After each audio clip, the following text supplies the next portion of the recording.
Hello दोस्तों, college campus prep में आपका स्वागत है। इतिहास की यात्रा में हम पहुंचे थे एंशिएंट हिस्ट्री, जो सब इतिहास का पहला भाग है। और इस भाग में हम पढ़ रहे थे बौद्ध धर्म के बारे में। इससे पहले हमें पढ़ना है और हम पढ़ चुके हैं ऋग वैदिक काल के बारे में, इंडस वैली सिविलाइजेशन के विषय में और वैदिक काल में।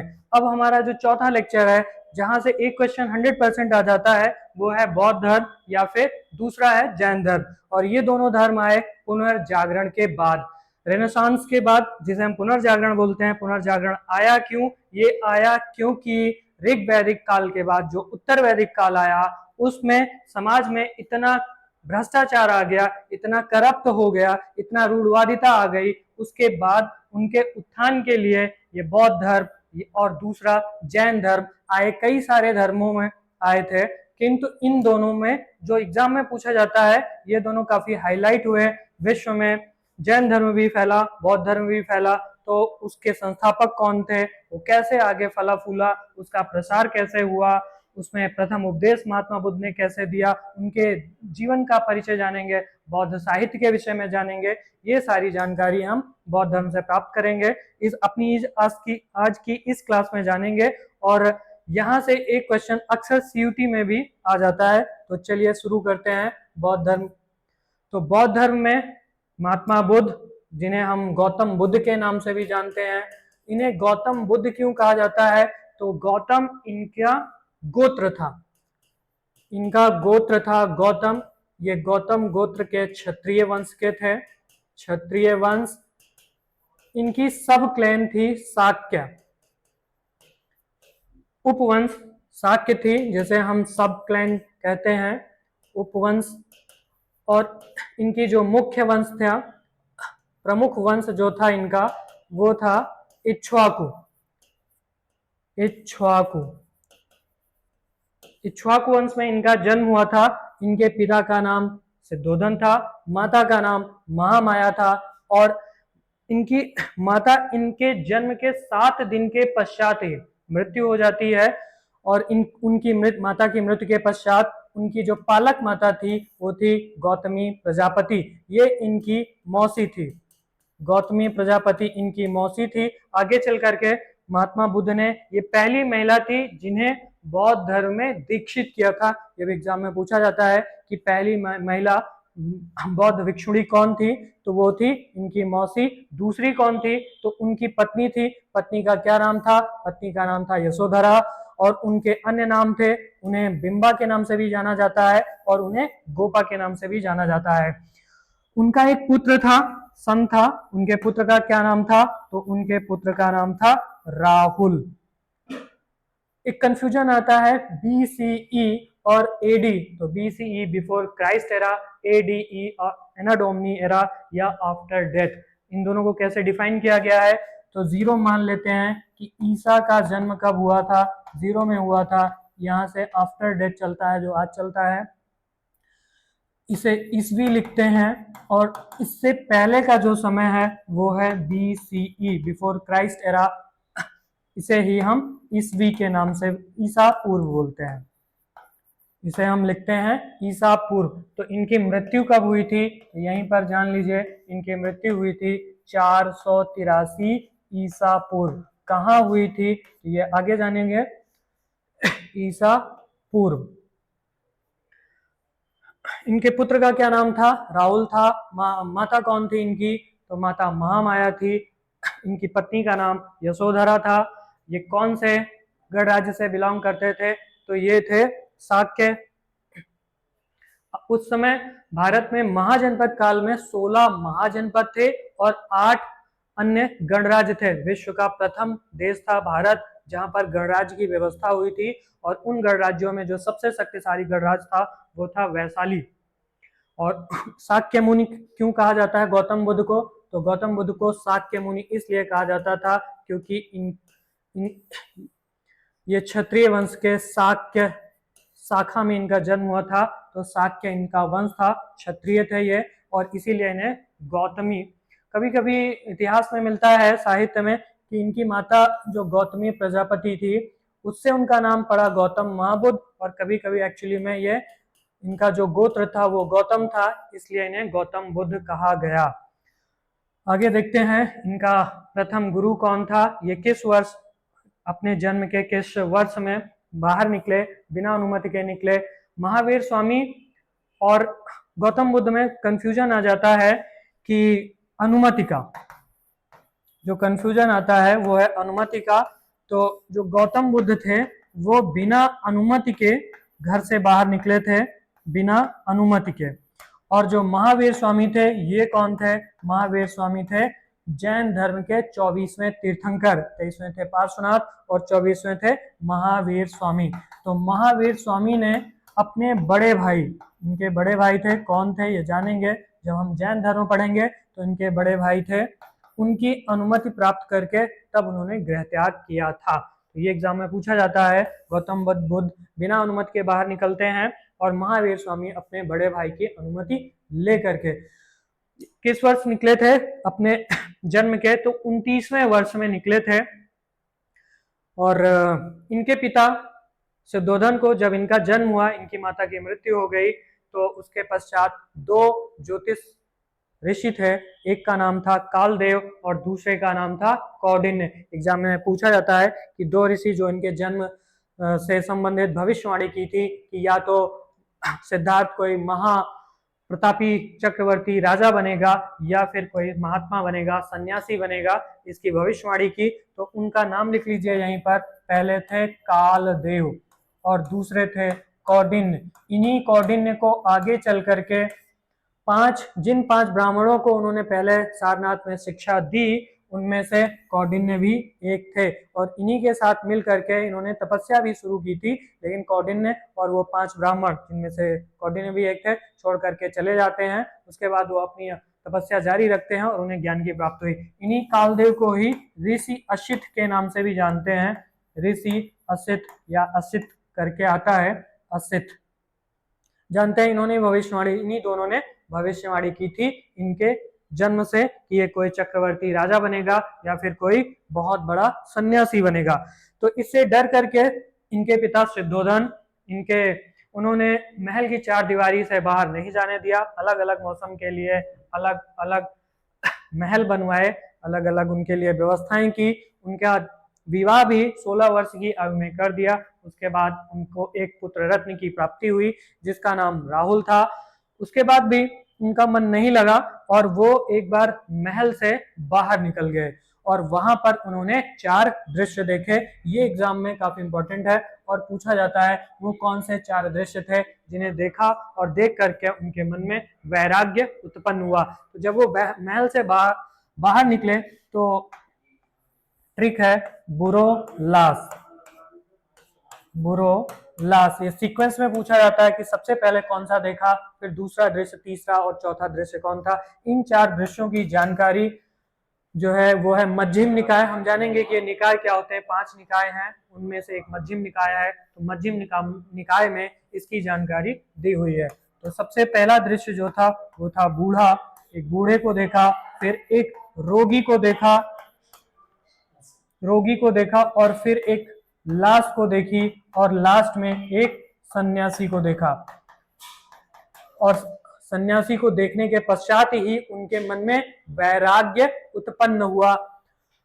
उन्होंने अपने साथी से पूछा कि ये कौन सा है जो भगवा वस्त्र ओढ़ करके जा रहा है पहन करके। तो उन्होंने बताया, उसके साथी ने बताया कि एक सन्यासी है और वो मोह माया सांसारिक सुख दुख को त्याग चुका है, तो और वो सबसे सुखी इंसान शायद इस धरती पर था। तो उन्होंने वैराग्य की इच्छा उनके मन में जागृत हुई और उन्होंने गृह त्याग किया। गृह त्याग कब किया था? 29 वर्ष की अवस्था में। किसकी अनुमति ली थी? तो इन्होंने किसी की अनुमति नहीं ली थी। तो पहला दृश्य था बूढ़ा, दूसरा रोगी, तीसरा लाश और चौथा सन्यासी। इसके बाद वो जब गृह त्याग करते हैं तो किसके किसके साथ करते हैं? तो सिर्फ घोड़े के साथ। उनका एक सारथी था, सारथी होगा तो घोड़ा भी होगा।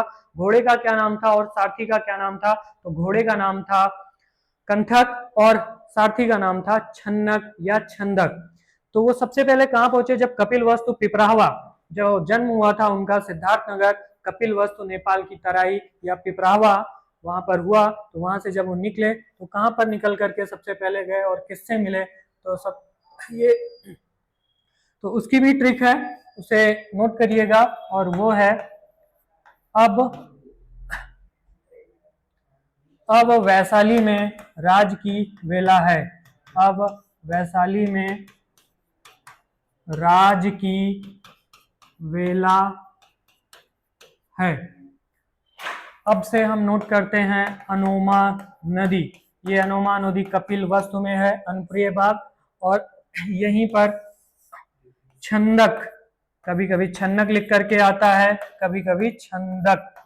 तो ये कौन था? ये इनका सारथी था, और इनके घोड़े का क्या नाम था? तो इनके घोड़े का नाम था कंथक। इनके घोड़े का नाम था कंथक, और ये था घोड़ा। इसको त्याग दिया, जब घोड़े को त्यागा तो ये यहीं पर बना कंथका राम विहार। कंथका राम विहार। और ये विहार क्या होता है? तो बिहार और चैत्य, बिहार और चैत्य ये दो चीजें होती हैं। बिहार बौद्ध वृक्षों के रहने की जगह है, उनका निवास स्थान है, और चैत्य क्या है? पूजा स्थल या मंदिर। तो यहीं पर कंथकाराम विहार बना, वहीं पर उन्होंने अपने सारे राजसी वस्त्र छोड़ दिए। तो चूड़ामणि, चूड़ामणि विहार यहीं पर बना है, यहीं पर बना। फिर वो अनोमा नदी से आगे बढ़ते हैं और पहुंचते हैं वैशाली। वैशाली में वो सबसे पहले इनके जो गुरु थे, प्रथम गुरु, उन प्रथम गुरु से मिले। उनके प्रथम गुरु का क्या नाम था? अलार कलाम। प्रथम गुरु का नाम था अलार कलाम, और उनसे उन्होंने क्या सीखा? तो यहाँ पर उन्होंने सांख्य दर्शन की शिक्षा प्राप्त की, लेकिन फिर भी वो सेटिस्फाइड नहीं हुए और उन्हें छोड़ करके चले गए राजगुरु। कहाँ चले गए? राजगुरु, राजगृह, राजगृह गए। राजगृह में वो मिले रुद्रक रामपुत्र से। किससे मिले? रुद्रक रामपुत्र। रुद्रक रामपुत्र से, ये दूसरे गुरु थे इनसे। और ये किस चीज के गुरु थे? इनसे इन्होंने क्या सीखा? तो इनसे इन्होंने सीखा योग दर्शन। क्या सीखा? योग दर्शन। यहीं पर वो मिले उन 5 ब्राह्मणों से जिन्हें उन्होंने सर्वप्रथम शिक्षा दी। तो किससे मिले? 5 ब्राह्मण। और वो 5 ब्राह्मण कौन कौन से थे? कौन कौन से थे? तो सबसे पहले थे महानाम, फिर थे अस्सिज, अस्सिज, कौंडिन्य, ये वही कौंडिन्य थे जिन्होंने उनके जन्म से संबंधित भविष्यवाणी की थी। उसके बाद मिले वप से और वध्य से। ये 5 ब्राह्मणों से मिले और इनको लेकर के चले गए कहां पर? उरुवेला। ये वही उरुवेला है जहां पर उन्हें ज्ञान प्राप्त हुआ। इसके अन्य नाम भी हैं, नोट कर लेना। ये है बोध गया, और इसी को गया के नाम से भी जानते हैं। इसी को और किस नाम से जानते हैं? उरुवेला को बोध गया या गया। यहाँ पर वो 5 ब्राह्मण प्लस स्वयं महात्मा बुद्ध स्वयं मिल करके स्वयं तपस्या स्टार्ट करते हैं, लेकिन उन्हें क्षुधा लगी, भूख लगी, और वो सुजाता नामक कन्या, स्वर्णकार कन्या के हाथों से खीर खाते हैं और उनका तपस्या टूट गई। और जो ये 5 ब्राह्मण थे इनको छोड़ करके चले गए। उसके बाद उन्होंने फिर से अपनी तपस्या शुरू की, और 49 दिन की तपस्या के पश्चात उन्हें ज्ञान की प्राप्ति हुई। कहाँ हुई? उरुवेला, बोध गया या गया में। उरुवेला, बोध गया या गया में उन्हें ज्ञान की प्राप्ति हुई। और कहां पर हुई थी? उरुवेला में। वृक्ष पूछा जाता है कि किस वृक्ष के नीचे हुई थी? तो वृक्ष था पीपल का। पीपल का वृक्ष। नदी थी, नदी का क्या नाम था? नदी का नाम था निरंजना, निरंजना नदी, या फिर पुनपुन नदी, पुनपुन नदी या फाल्गु नदी। ये 3 अन्य नामों से पूछी जाती है। गृह त्याग उन्होंने कब किया था? 29 वर्ष की आयु में। और उन्हें ज्ञान किस आयु में प्राप्त हुआ? तो ज्ञान प्राप्त हुआ था 35 वर्ष की आयु में। कहां पर हुआ था? पीपल वृक्ष के नीचे, निरंजना नदी के किनारे, या पुनपुन नदी या फाल्गु नदी। इन्हें 3 अन्य, इस नदी को 3 अन्य नाम से भी जानते हैं। ज्ञान प्राप्ति के पश्चात सिद्धार्थ गौतम बुद्ध कहलाए। बुद्ध अर्थात ज्ञान, परम ज्ञान, जिसकी प्राप्ति उन्हें हुई वैशाख पूर्णिमा। कौन सी पूर्णिमा थी उस दिन? तो ये भी पूछा जाता है एग्जाम में। तो पूर्णिमा थी वैशाख। वैशाख पूर्णिमा के समय इनको 35 वर्ष की आयु में प्राप्त हुआ ज्ञान। यहीं पर उरुवेला में ही इन्होंने अपने पहले शिष्य बनाए और उन 2 शिष्यों का नाम क्या था?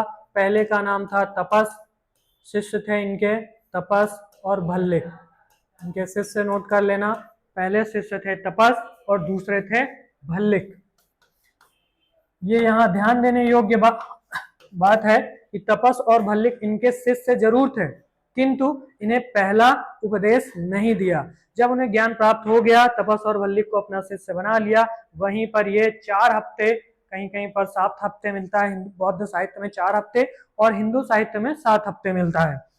तो वहीं पर बैठे रहे तो ब्रह्मा जी ने उनसे आग्रह किया 3 बार कि जाइए और ज्ञान प्रदान कीजिए लोगों को। तो ये उठे और पहुंचे कहाँ? सारनाथ। और सारनाथ कहाँ है? उत्तर प्रदेश में। उत्तर प्रदेश में कहाँ? वाराणसी। वाराणसी से 12 किलोमीटर या 10 किलोमीटर पड़ता है सारनाथ। वहां पर जाइए आप, और ढेर सारे तिब्बती आर्किटेक्ट के बौद्ध चैत्य, तिब्बत, म्यांमार और ये जापान, चाइना, इस तरह के कई सारे आर्किटेक्ट की चैत्य बने हुए हैं, उन्हें देखिए। तो सारनाथ पहुंचे। सारनाथ में उन्होंने अपना प्रथम उपदेश दिया। प्रथम उपदेश दिया किनको दिया था? अभी बात की थी उन्हीं 5 ब्राह्मणों को जो छोड़ करके चले गए उन्हें, जिसका ट्रिक है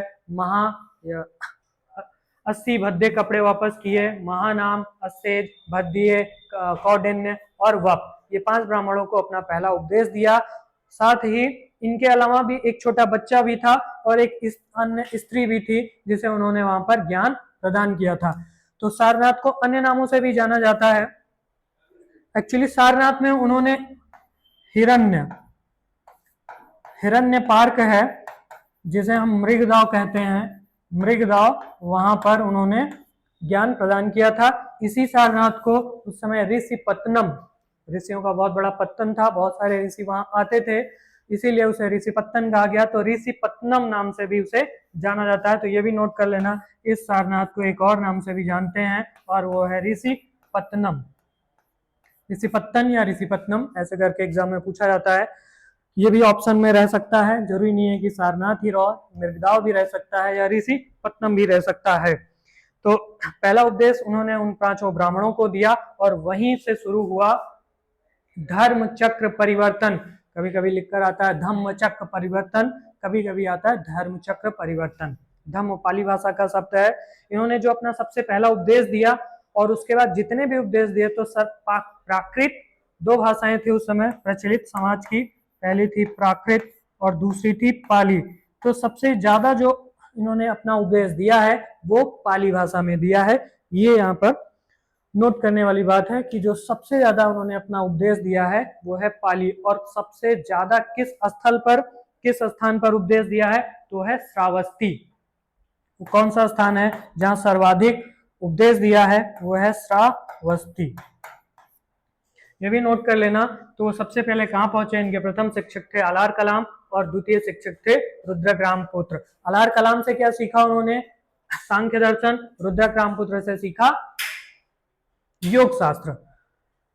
उसके बाद उन्होंने वहां पर उरुवेला में शिक्षा प्राप्त की। पहला उपदेश दे दिया उन्होंने। उपदेश देने के बाद इनके जन्म से जुड़ी हुई घटनाएं हैं कुछ, उनके बारे में एग्जाम में पूछा जाता है। जैसे सारनाथ में धर्म चक्र परिवर्तन है, उनके मृत्यु को क्या कहा जाता है, उनके जन्म को क्या कहा जाता है, ज्ञान प्राप्ति को क्या कहा जाता है। तो जब वो ग्रह से निकले, जब उन्होंने गृह त्याग किया 29 वर्ष की आयु में, उसे कहा जाता है महाविनिष्क्रमण। महाविनिष्क्रमण। और उसके बाद जब उन्हें ज्ञान प्राप्त हुआ, ज्ञान कहां पर प्राप्त हुआ? ज्ञान प्राप्त हुआ सारनाथ में, ऋषिपत्तनम में या मृगदाव में। तो ज्ञान प्राप्त हुआ तो उसे क्या बोलते हैं? संबोधि। उसे कहते हैं संबोधि। ज्ञान प्राप्ति के पश्चात उनके जीवन की 2 अन्य घटनाएं हैं। पहली है प्रथम उपदेश कहाँ पर दिया? प्रथम उपदेश, तो प्रथम उपदेश दिया था सारनाथ, मृगदाव या ऋषिपत्तनम में। उनकी मृत्यु कहाँ पर हुई थी? कुशीनारा में हुई थी। और मृत्यु, मल्लों की राजधानी दो थी, पहली थी पावा, पावा के मल्ल, और कुशीनारा के मल्ल। तो कुशीनारा में उनकी मृत्यु हुई। पावा में चुंद नामक लोहार था, उसके यहाँ ही उन्होंने क्षुद्रक पाक करके, ऐसे ही जो काला नमक जिसे जीआई टैग दिया गया है, सिद्धार्थनगर में ये चावल उत्पादित होता है, ग्लोबल इंडेक्स जीआई टैग। तो काला नमक खीरका करके उन्हें अतिसार या डायरिया हो गया और आगे वो चले गए कुशीनारा, मल्लों की दूसरी राजधानी थी कुशीनारा, और वहीं पर उनकी मृत्यु हुई। तो मृत्यु को क्या कहा जाता है? महापरिनिर्वाण, महापरिनिर्वाण। तो ये 4 घटनाएं इनके जन्म से संबंधित है जो अक्सर एग्जाम में पूछी जाती हैं।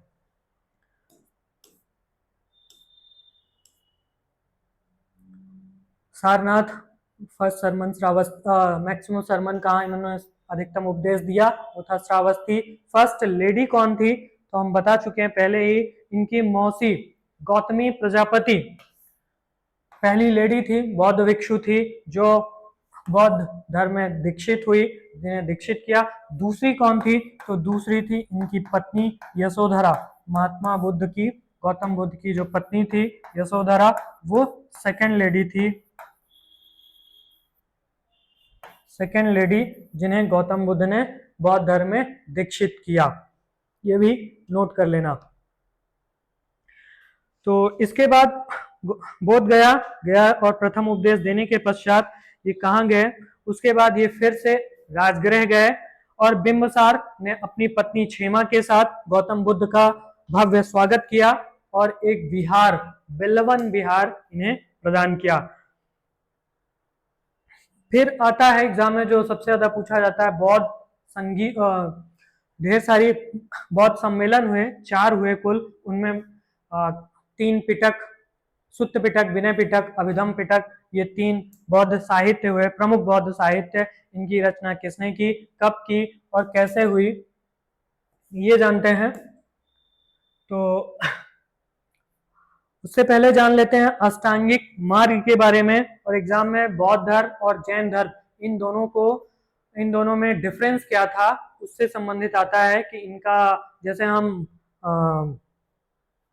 सनातन धर्म में मानते हैं पुनर्जन्म के विषय में, आत्मा में विश्वास रखते हैं, तो ये आत्मा में विश्वास बौद्ध धर्म रखते थे अथवा नहीं, जैन धर्म रखता था या फिर नहीं, ये पूछा जाता है। तो अनात्मवाद या नैरात्मवाद, आत्मा के विषय में इन्होंने अपना एक सिद्धांत दिया था जिसे हम नैरात्मवाद या अनात्मवाद का सिद्धांत दिया। सिद्धांत में ही छिपा हुआ है, आत्मा को ये नहीं मानते थे। नैरात्म या अनात्म, आत्मा के विषय में ये कहते थे कोई ऐसा द्रव्य होता है जो इंसान में मौजूद होता है, व्यक्ति में मौजूद होता है, और उसके प्रस्फुटित होने के पश्चात इंसान की मृत्यु होती है। ये आत्मा को नहीं मानते थे, किंतु पुनर्जन्म के विषय में ऐसा इनका मानना था कि जो है इंसान के कर्म का जो है पुनर्जन्म होता है। तो जो है पुनर्जन्म के विषय में इनका सिद्धांत कहता है कि पुनर्जन्म इंसान का होता है, किंतु उसके कर्मों का पुनर्जन्म होता है। 4 आर्य सत्य थे बौद्ध धर्म के। दुख, पहला है दुख, और दूसरा है दुख समुदाय, और तीसरा है दुख निरोध, और चौथा है दुख निरोध गामिनी प्रतिपदा। ये 4 आर्य सत्य, इन्हें 4 आर्य सत्य कहा जाता है। दुख, दुख का कारण, दुख निवारण, और चौथा है दुख निवारण का मार्ग। यही दुख निवारण का मार्ग या दुख का निदान यूनिवर्सिटी में आता है अष्टांगिक मार्ग, दुख निरोध गामिनी प्रतिपदा, ये है अष्टांगिक मार्ग। इनका निवारण हो सकता है, संसार में दुख व्याप्त है, दुख का कोई कारण होता है, उसका निवारण भी है, और उस निवारण के लिए ये 4 चौथा जो है उसी में अष्टांगिक मार्ग आते हैं। इसी अष्टांगिक मार्ग में आता है, ये नोट कर लेना, अष्टांगिक मार्ग एग्जाम में पूछा जाता है कौन कौन से अष्टांगिक मार्ग हैं। 8 उनमें से पहला आता है प्रज्ञा। इनको 3 भागों में बांटते हैं, प्रज्ञा, शील और समाधि। प्रज्ञा, शील और समाधि। प्रज्ञा में 3 आते हैं। पहला है सम्यक दृष्टि, पहला है सम्यक दृष्टि, दूसरा है सम्यक वाक, सम्यक वाक और तीसरा है सम्यक संकल्प। तीसरा नोट कर लेना, सम्यक संकल्प। शील में 2 आते हैं, सम्यक कर्मांत और सम्यक आजीव। ये आपसे पूछा नहीं जाएगा, लेकिन अष्टांगिक मार्ग 8 होते हैं, ये ध्यान रखना।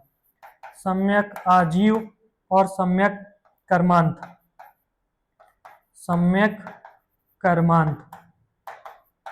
और समाधि में भी 3, 2, 5, 3, 8 3 आएंगे, सम्यक व्यायाम, सम्यक स्मृति और सम्यक समाधि। इनमें पंचशील सिद्धांत सबसे इंपॉर्टेंट है एग्जाम में, जो पूछा जाता है। पंचशील सिद्धांत कौन कौन से हैं? जो भी बौद्ध धर्म ग्रहण करना चाहता है, बौद्ध धर्म 2 तरह से होगा, एक जो गृहस्थ आश्रम में रहते हैं और दूसरे वे जो बौद्ध भिक्षु बनना चाहते हैं। तो जो गृहस्थ आश्रम में रह करके बौद्ध धर्म के नियमों का पालन करना चाहते हैं, वो उन्हें बस पंचशील सिद्धांत की आवश्यकता है, 5 शपथ लेनी होगी। किंतु जो बौद्ध भिक्षु बनना चाहते हैं उनके लिए 10 शील।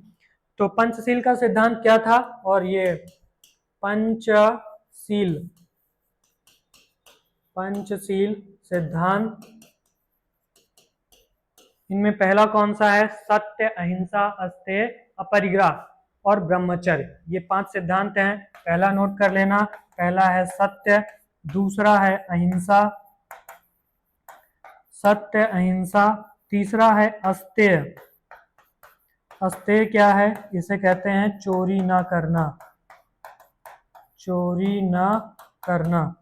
और चौथा है अपरिग्रह, अपरिग्रह, वस्तुएं इकट्ठी ना करना, संचय ना करना, धन का संचय ना करना। और फिर 5वां है ब्रह्मचर्य, ब्रह्मचर्य। ये 5 हैं, इन 5 को ब्रह्मचर्य, सत्य, अहिंसा, अस्तेय, ब्रह्मचर्य, ये 5 हैं पंचशील का सिद्धांत। 10 शील उन्हें ग्रहण करने होते हैं जो बौद्ध भिक्षु बनना चाहते हैं। इन 5 के अलावा और 5 है, जिनमें छठा है दोपहर के भोजन का त्याग करना, कोमल सैया का त्याग करना, कंचन कामिनी का त्याग करना, नृत्य संगीत का त्याग करना, और 10वां है सुगंधित पदार्थों का सेवन न करना, उनका त्याग कर देना। ये 10 शील है। बौद्ध संघ की कार्यप्रणाली कैसे होती? तो बौद्ध धर्म में त्रिरत्न थे। त्रिरत्न का सिद्धांत जो है वो है किस धर्म का? तो है जैन धर्म का। लेकिन अगर जैन धर्म ऑप्शन में नहीं है तो फिर हम बौद्ध धर्म लगाते हैं। सबसे पहले जैन में आया था त्रिरत्न का सिद्धांत, उसके बाद बौद्ध धर्म में। तो बौद्ध धर्म के त्रिरत्न कौन से हैं? बुद्ध, धम्म और संघ, जिसमें हम ये काफी चर्चित है कि बुद्धम शरणम गच्छामि, धम्मम शरणम गच्छामि और संघम शरणम गच्छामि। तो ये बुद्ध, धम्म और संघ, धातु शिलालेख, अशोक की धातु शिलालेख है, वहीं पर इन त्रिरत्नों का उल्लेख मिलता है। तो बौद्ध धर्म के ये त्रिरत्न हो गए। जब भी गृहस्थ संघ में गृहस्थ के अंतर्गत रहते हुए पालन करना होता है तो वहां पर पुरुष को उपासक कहते हैं और महिला को उपासिका। लेकिन जब संघ में बौद्ध भिक्षु बनना होता है तो उसे हम भिक्षु और भिक्षुणी कहते हैं। पुरुष को भिक्षु और महिला को भिक्षुणी कहते हैं। जब भी बौद्ध धर्म में अगर आपको दीक्षित होना है, भिक्षु बनना है, उनके साथ रह करके, गृहस्थ ना रह करके, तो 14 वर्ष की आयु में गृह त्याग करना होगा। 14 वर्ष की आयु में गृह त्याग करना होगा। सबसे पहले गृह त्याग जो था वो अनुमति, किसी की भी अनुमति आवश्यक नहीं थी। अब इनके पिता शुद्धोधन थे, उनके निवेदन पर उन्होंने गृह त्याग के लिए बाद में अनुमति लेना आवश्यक, किसी भी परिवार के सदस्य की अनुमति को आवश्यक कर दिया था। पहले अनुमति लेना आवश्यक नहीं था, लेकिन बाद में इन्होंने अनुमति लेना आवश्यक कर दिया।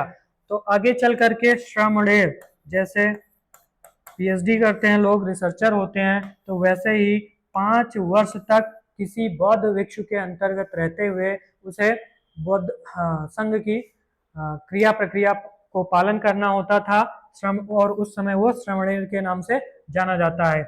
19वें वर्ष, जब 19 वर्ष का 14/5/19, 19वें या 20वें वर्ष पश्चात उसका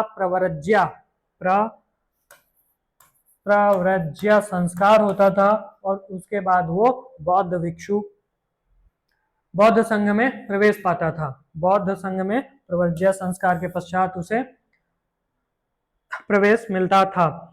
संघ की कार्यप्रणाली क्या होती थी? एक चीज होती है पवर्णा या पवर्णा, एग्जाम में पूछा जाता है। पवर्णा या पवर्णा, तो ये क्या था? पवर्णा। तो वर्षा काल के दौरान जो भी बौद्ध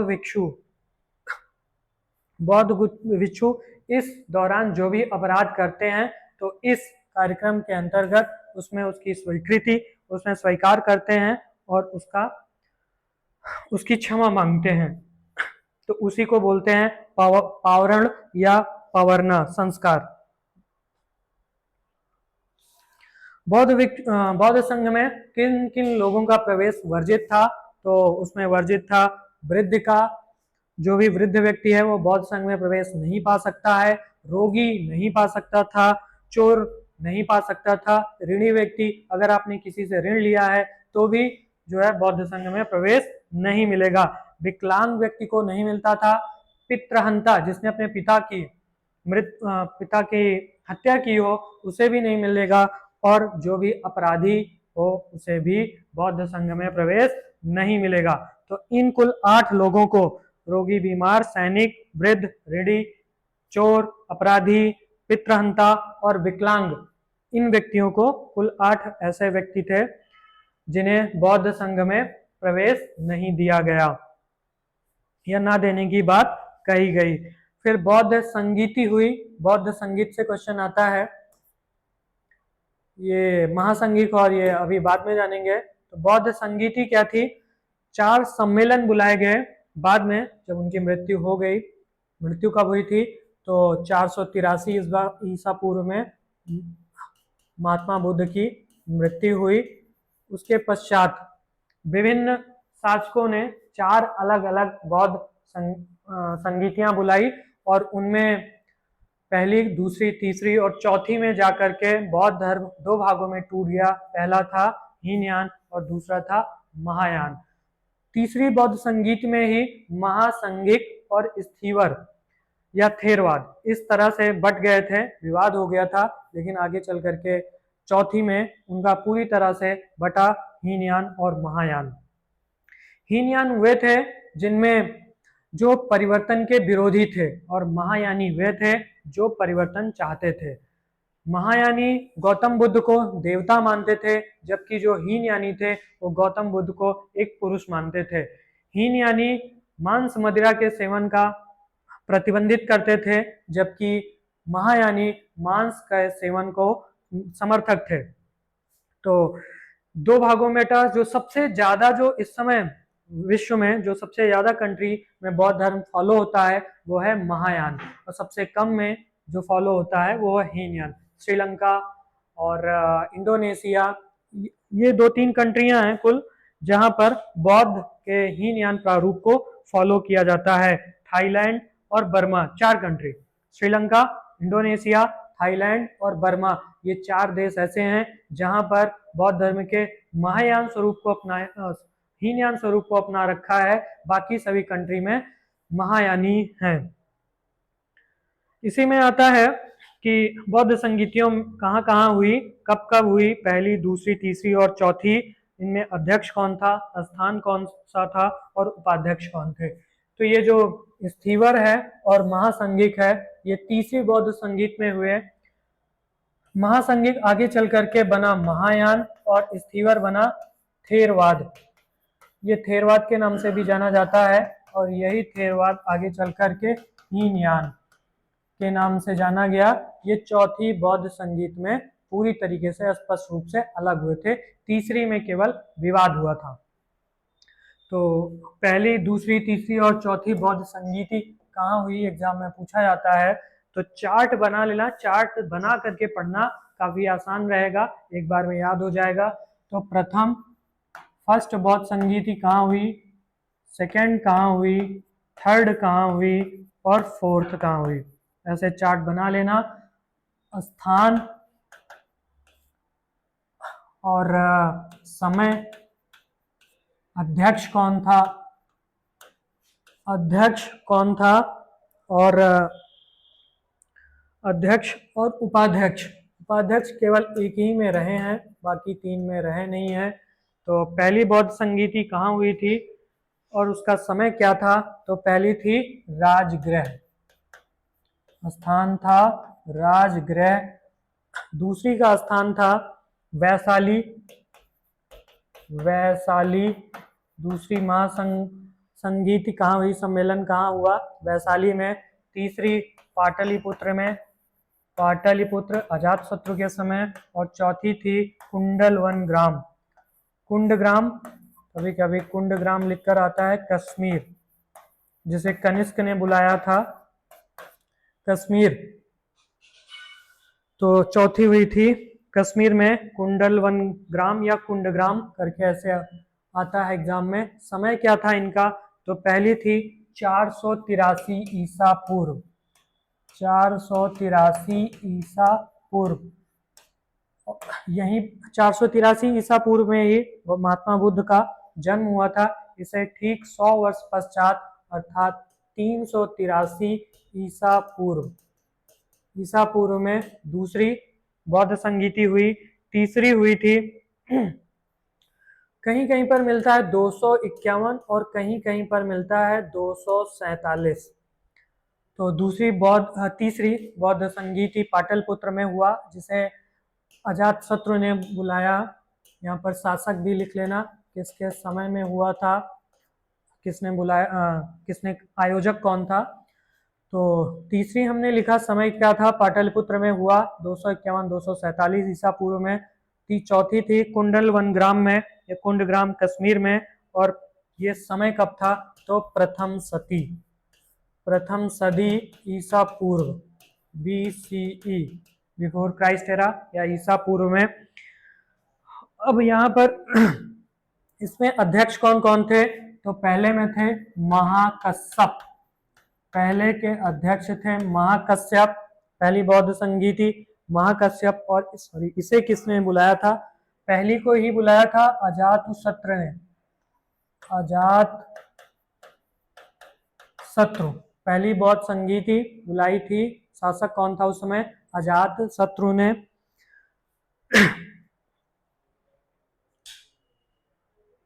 दूसरी कहाँ हुई थी, वैशाली में, समय था 383 ईसा पूर्व। और यहाँ पर सब्बकामी, इसके जो अध्यक्ष थे वो थे सब्बकामी, सॉरी ये यहाँ पर है सब्बकामी, वैशाली में सब्बकामी। तीसरी के अध्यक्ष थे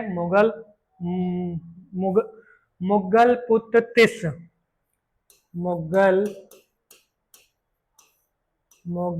पुत्र तिस, तीसरी के अध्यक्ष थे। और चौथी कनिष्क के समय में, प्रथम सदी ईसा पूर्व में, कुंडलवन ग्राम में। और इस समय अध्यक्ष थे वसुमित्र, वसुमित्र। उपाध्यक्ष इसमें कोई नहीं था, इस दूसरी में भी कोई नहीं था और तीसरी में भी कोई नहीं था, लेकिन चौथी में थे अश्वघोष। कौन था, अश्वघोष। पहली अजातशत्रु के समय बुलाई गई और दूसरी बुलाई गई थी कालाशोक के समय में, कालाशोक। और तीसरी बुलाई गई थी अशोक के समय में, चौथी, सॉरी हाँ, तीसरी अशोक के समय में, चौथी कनिष्क के समय में। चौथी कुषाण वंश का शासक था कनिष्क, कनिष्क। तो ये बहुत संगीतियां हैं जहाँ से एग्जाम में पूछा जाता है, तो पहली, दूसरी, तीसरी और चौथी। और यहीं पर आगे इनके शिष्य थे, प्रिय शिष्य थे आनंद और उपाली। इन्होंने ही सुत्त पिटक और अभिधम विनय पिटक की रचना की। मुगल पुत्र तिस ने एक बौद्ध साहित्य की रचना की थी, उसका नाम था अभिधम्म पिटक, त्रिपिटकों में आता है।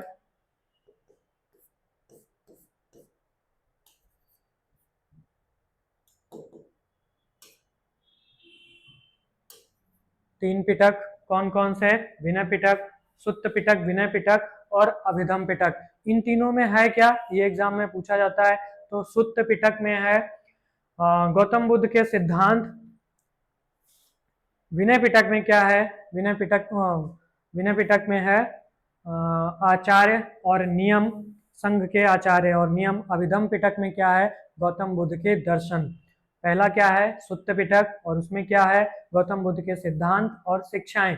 दूसरा क्या है? विनय पिटक, उसमें क्या है? संघ के आचार और नियम।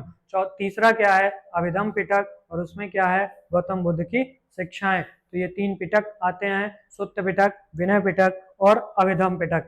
इसी सुत्त पिटक की रचना किसने की थी? इसकी रचना की थी आनंद ने। उनके प्रिय शिष्य थे आनंद, उन्होंने इसकी रचना की। दूसरा था विनय पिटक, उसकी रचना की थी उपाली ने। किसने की थी? उपाली ने। सुत्त पिटक के 5 भाग हैं, जो निकाय हैं, और उसकी ट्रिक है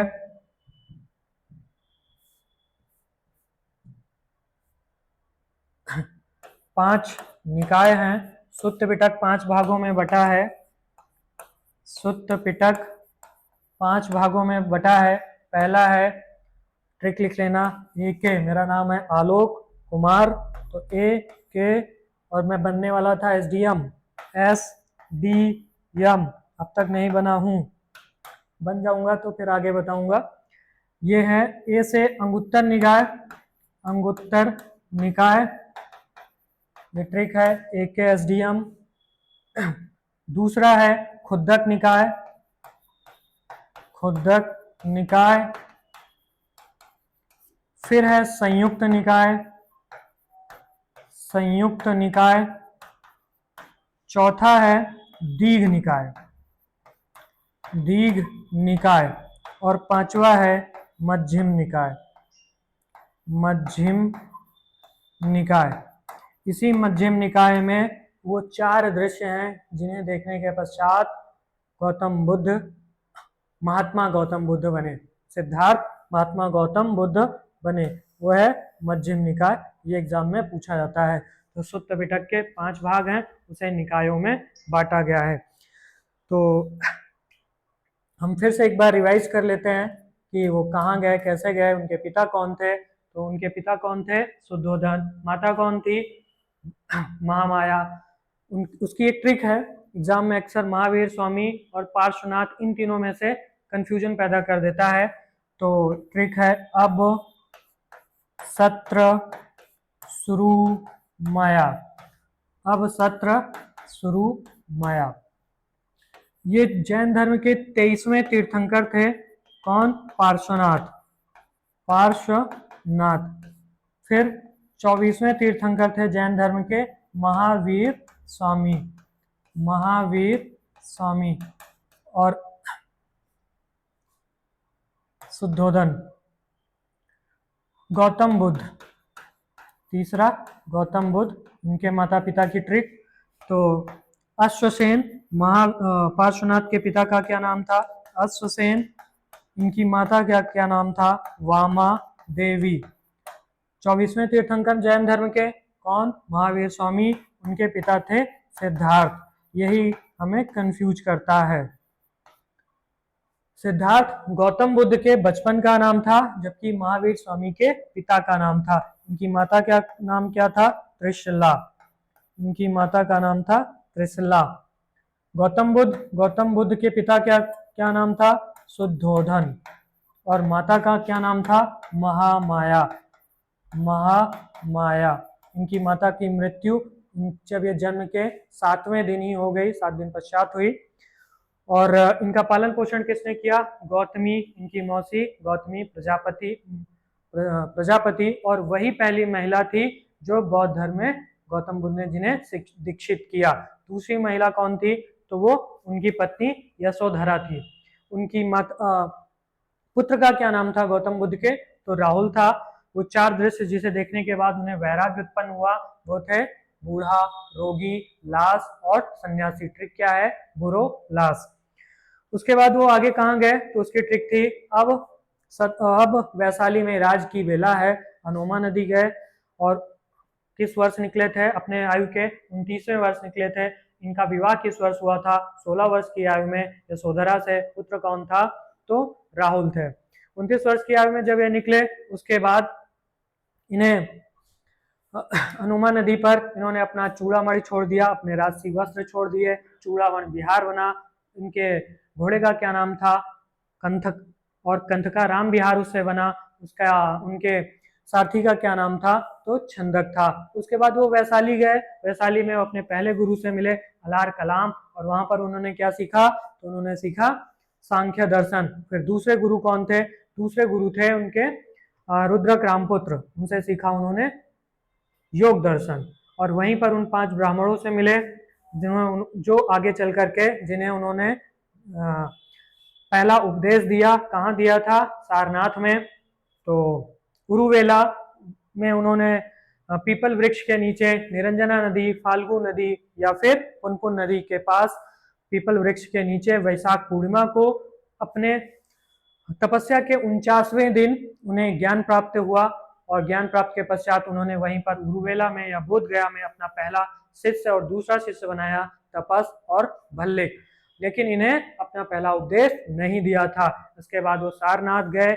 मृगदाव जिसे कहते हैं, वहीं पर हिरण्य पार्क है, उसी को मृगदाव कहते हैं, वही उसी को ऋषिपत्नम कहते हैं। पहला उपदेश दिया और वहीं से शुरू हुआ बौद्ध धर्म का पहला उपदेश देने के बाद धर्म चक्र परिवर्तन। फिर आगे चल करके ये गए लास्ट में मल्लों की गणराज, 8 गणराज्यों में से एक गणराज और था मल्ल गणराज। उनकी 2 राजधानी थी, पहली थी पावा और दूसरी थी कुशीनारा। पावा में एक चुंद नामक लोहार था, उसी के